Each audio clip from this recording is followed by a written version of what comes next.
beaucoup de vos retours. Il y a énormément de messages, énormément de monde sur le live. Donc on est à peu près une centaine sur le live. C'est assez excellent. Et donc tout de suite, je vais accueillir, pour votre plus grand bonheur, Alex Rec, donc le deuxième invité de cette émission. Et donc je tiens à vous dire d'abord qu'il va y avoir il y a un standard qui est mis en place pour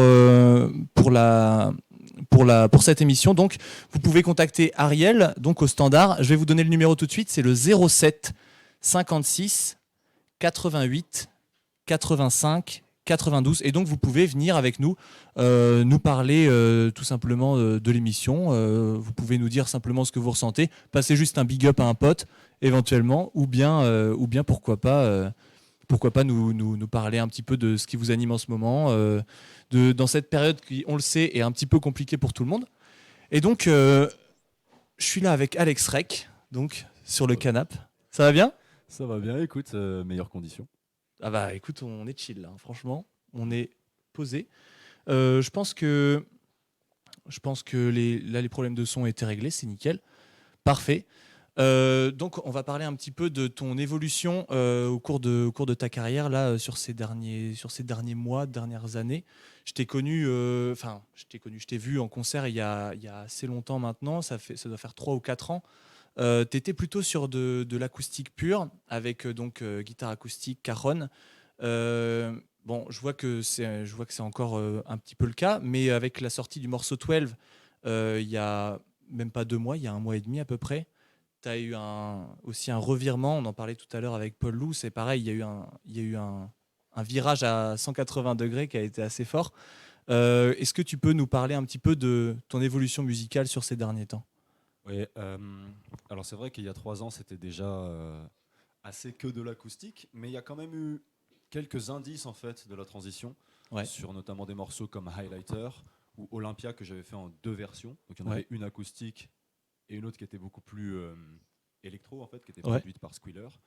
Et donc cette évolution, déjà je savais que c'était ce que je voulais faire, mais il a fallu le justifier peu à peu en fait, mettre un peu plus de morceaux dans la setlist qui me permettent en fait justement d'importer toute cette esthétique rap et tout que j'affectionne beaucoup dans ma musique. Et pour ce faire, j'ai commencé à sortir des petits freestyles, des petites choses comme ça. Là, pendant un an, je faisais une vidéo par semaine. Tu as fait une transition en fait pour habituer le public à ce nouveau style entre guillemets que tu voulais donner à ta musique. Ouais, voilà. En gros, j'ai fait un petit truc assez lent avec des indices sur Instagram, etc. Et là, avec toi, je voulais vraiment marquer le coup et dire bonjour, je fais ce que je veux. Nickel. Et donc, on est parti directement sur un morceau super vénère, qui est en fait un morceau qui est intégralement produit pour la première fois par moi. C'était la première fois que je me collais à ça. D'accord. Et donc, on voulait absolument marquer le coup et que ce soit le meilleur morceau que je puisse faire sur la période. Et vu les réactions, je pense qu'on a plutôt réussi. Ah oui, le coup est totalement réussi, effectivement. Il y a un clip qui est totalement incroyable. Le rap aussi, de toute façon, tu as un flow qui est assez fou. C'est vrai qu'il y avait une esthétique assez Ed Sheeran dans ce que je pense qu'on te l'a dit, on a dû te le dire plein de fois. Tellement de fois, mais en même temps, c'est logique, parce que moi j'ai commencé à m'intéresser à la musique par le biais d'Ed Sheeran. Ah bah oui. Donc dans ce que carrément. tu faisais au tout début, c'est ça. Et là, on a un revirement complet où tu utilises un peu de vocodeur, un peu des effets comme ça que tu mets sur ta voix. C'est incroyable. Et l'esthétique du clip aussi, est-ce que tu peux nous en parler ? Comment ça a été produit ? Comment ça s'est fait ? Alors ça, tu vois, c'est Robin Derriot. Donc là, à chaque fois qu'on parle de ce clip, je peux pas passer à côté du fait de le citer, de faire ses louanges, parce que vraiment... Robin Derriot en fait. C'est-à-dire que le mec... Il n'y a qu'un seul adjectif pour le qualifier, c'est son propre nom. Voilà.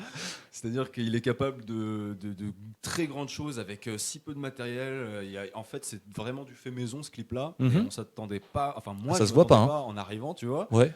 Parce qu'il soit capable de déployer des moyens et des capacités de ce genre-là. Et en fait, le gars, il te fait des mondes en 3D, des transitions de fou furieux, des effets spéciaux... T'as l'impression qu'ils ont été produits en studio alors que c'est lui sur son PC à la maison. Oh, putain, c'est incroyable. Vraiment, voilà, je m'incline. Il n'y a qu'à s'incliner face à tant de talent. Donc le processus était intéressant avec lui parce que vraiment il a très bien dirigé tout ça. à des moments où il nous manquait en fait des choses. Moi je m'attendais, je disais bah non, cette idée elle est trop farfelue, elle est trop incroyable, on va jamais y arriver. Et d'un seul coup, il arrive à réunir 12 personnes pour qu'on aille faire le plan dans la mer où tout le monde est en train de couler, etc. On a l'impression qu'il y a des cadavres sur l'eau. C'est des vrais gens en fait qui sont déplacés, qui ont fait semblant de se noyer. Incroyable. Le mec il trouve toujours un moyen. Parce que normalement, c'est ce qu'on a l'habitude de dire pour ce genre de réalisation, pour des clips. En fait, c'est plutôt l'artiste qui propose des trucs un petit peu farfelus et le réal qui est là pour dire attends, on n'a pas trop les moyens, calme-toi. Et là, en fait, tout a pu se mettre en place. C'est franchement génial. Ce son, le clip, incroyable. Je vous le conseille d'ailleurs, je vous conseille d'aller le voir sur YouTube, le son 12, donc en chiffres romains. Tapez-le en chiffres romains. Ouais, faites XII. XII. Normalement, si vous tapez ça avec Alex Reg derrière, normalement, c'est bon. Et donc, le processus de composition, du coup, tu disais que ça faisait un petit moment que tu étais un petit peu dans cette vibe-là, où tu voulais te recentrer plus sur le rap, vraiment. Ça fait un peu rap américain, concrètement, ce que tu fais. Complètement. Bah oui, c'est ça, on sent tes inspirations. Et donc là, c'est totalement assumé. Explique-nous comment tu as composé ce morceau, parce que c'est ce morceau-là qui bascule tout, en fait. Ouais, clairement, bah, il fait une grosse transition, un gros virage en fait, exactement comme tu disais. Et l'idée c'était de mettre les bouchées doubles pour être sûr qu'il n'y ait pas un côté ah mais t'es sûr que c'est pour toi? Non non, c'est pour moi et puis on y va. Okay. Et donc ce morceau-là, son processus de production en fait il a vraiment duré 2 ans. C'est-à-dire que j'ai commencé chez moi, j'ai fait une vidéo explicative d'ailleurs sur Instagram, donc pour ceux qui veulent voir un peu l'histoire de la production et un peu la succession d'étapes, il suffit d'aller sur Instagram, il y a un récap de tout ça, mais en gros, c'est Joe Killbeats, donc un producteur canet là, qui arrive chez moi, on démarre une prod, il trouve une bonne idée, j'avais déjà les autres idées en mémo vocal, etc. On arrange 2-3 trucs. Après, il est jamais revenu à la maison. Tu l'as vu une fois? Je suis parti en solo sur le truc en me disant bah, c'est sur ce morceau-là que je vais apprendre à produire. D'accord. Et ça a duré 1 an et tout, où je faisais que de changer d'idée, je m'améliorais en fait, donc je voulais toujours apporter des nouveaux éléments. Et la consécration, c'est en fait quand je l'ai envoyé, donc pour le coup, il est allé en Amérique pour se faire mixer, en Californie, chez un gars qui s'appelle Michael Freeman. D'accord. Et Ah oui. il a pris le morceau, il a fait OK, super, je veux bien bosser dessus. Il me l'a rendu, c'était un mur de son en fait. Oui. C'était j'ai vu un peu le CV de Michael Freeman, c'est assez impressionnant. Il y a du Dua Lipa là-dedans, il y a des choses comme ça, c'est assez fou.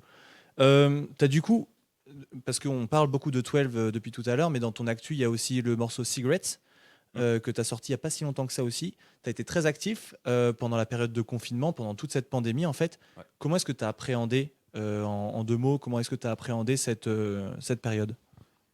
Le vrai morceau en fait qui est sorti pendant le confinement, c'était comment ça s'appelle? C'était moi j'ai un truc, j'oublie toujours le nom de mes chansons au moment où j'ai besoin de les citer.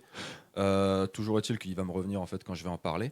C'était dans ma chambre, on était en Espagne, donc j'étais coincé avec mes colocs en période de Covid. Nickel. On s'ennuyait pas mal, je t'avouerai. Et il y a quelqu'un qui avait oublié enfin pas oublié, mais il avait laissé son micro chez moi. J'avais beaucoup de chance, il y avait quelqu'un qui avait son micro en Espagne. Donc moi je récupère ça, je commence à enregistrer le morceau, et puis petit à petit je monte tout ça et j'ai fini avec un morceau complet. Et ensuite on est passé sur Cigarettes. Donc ça c'est arrivé dans un second temps. Ouais. Qui m'a permis de reconfirmer en fait mes capacités de production, parce que là le premier c'était quand même assez en mode débrouillardise. D'accord. Et une fois que j'ai pu le sortir et qu'il a fait beaucoup plaisir aux gens, parce que même si c'est du fait maison et qu'il faut encore des améliorations, ouais, mais les gens le savent en fait. Donc ils avaient les gens le sentent. De musique. Bah oui, c'est ça. Ouais. Et donc à ce moment-là, déjà j'avais été validé sur ce truc-là, mais c'était encore sympathique. Ouais. Et là sur Cigarettes, on voulait encore marquer. Enfin là, j'avais pas encore d'aide, donc à ce moment-là, je voulais marquer un peu plus fort mon public en montrant qu'il y avait un morceau avec une vraie esthétique mi-rap, mi-acoustique. Donc ça commençait déjà à dire au fait, vous allez voir. Nice. Et ensuite j'ai pu arriver sur 12 de manière bien décisive en disant bon bah voilà, ça va. Du premier morceau qui était totalement acoustique, avec même un peu de production quand même, mais il avait une apparence purement acoustique. On passe sur Cigarettes Fusion et 12. Dans un troisième temps pour dire bonjour si je veux. Ce sera entièrement électro et puis voilà. Nickel. Dis-moi, juste en un mot, 12, tu vas le jouer là-haut? Ouais, je vais le jouer. Oh putain, incroyable. Bah écoute, on va se retrouver tout de suite pour le live. Je te laisse partir à l'étage, dans la chambre de Yanis. Ok, Tu je vas vais avoir faire cette ça chance. et il vient de me revenir le nom, c'est The Thing. Bah, nickel, parfait. Merci beaucoup. Ah, nickel. Ok. Oui, dites-moi, quel est votre prénom déjà? Alors, je m'appelle Hugo. D'accord. En fait, je suis en train de regarder l'émission, là, c'est vraiment trop cool et bravo d'avoir réussi à faire ça, à mettre tout ça en place. Merci Ma beaucoup, question c'est très pour gentil. Alex Rex, c'est Alex, est-ce qu'il y a des artistes canés avec qui tu as vraiment genre super envie de travailler en ce moment? Genre Aurel San, par exemple. Comme ça. Ouais, je l'ai appelé hier, il a pas répondu, je sais pas pourquoi. Putain, merde, t'es tombé sur le répondeur. En vrai, des artistes Merci canés beaucoup pour avec ta qui, question. d'ailleurs, merci Hugo. Ouais. Pas de problème. Et des artistes canés avec qui j'aimerais Tiens, je te beaucoup passe le bosser. tel, tu vas lui répondre directement. Eh bien, bonsoir Hugo. Du coup, c'était la réponse, je dirais, c'est Wezon. J'ai beaucoup envie de faire un morceau. On avait commencé un morceau avec Wezon de TMSO. Donc, je sais pas si vous connaissez. C'est un duo de rappeurs. Et ouais, carrément, il faut. C'est de la bonne cam. Il y a aussi bon, Squealer, je fais déjà des trucs avec lui parce qu'on est amis. J'avais pensé aussi à Joe Killbeats tout à l'heure, justement, qui a fait un départ de prod tout à l'heure sur 12. Et ben là, je voulais aussi le faire sur une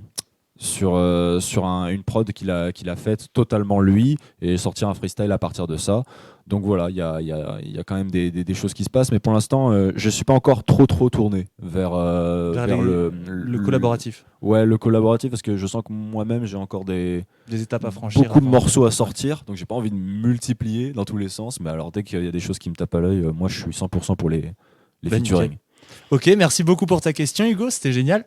Bah maintenant on va passer au live si t'es ok. Et ben c'était un plaisir de t'avoir.